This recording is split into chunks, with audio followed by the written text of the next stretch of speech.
No more random lottery for H1B.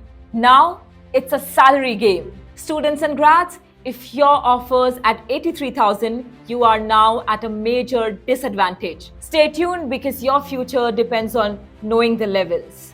Hit like if you are an F1 student planning for H1B. What's changing? DHS proposed a wage-based H1B selection, replacing the lottery with priority by wage level. This won't affect the 2026 cap.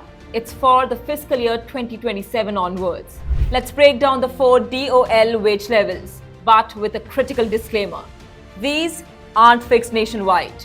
Wage levels vary based on your job duties, location, and the SOC code your employer uses. That said, here's a rough estimate for software engineers in major US cities. Level 1 entry $83,000. Level 2 qualified $108,000. Level 3 experienced $127,000. Level 4 expert $151,000.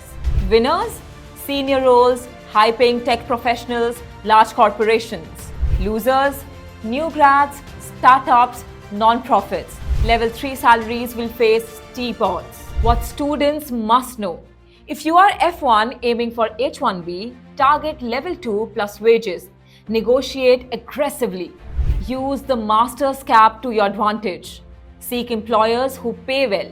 Giants, funded startups. Plan for early green card while you can. Got level 3 or level 4 offer? Comment your level plus job role. With chance out, salary is in. This reshapes the American dream for Indian and global talent. Comment tier ready if you're aiming for level 3 and level 4.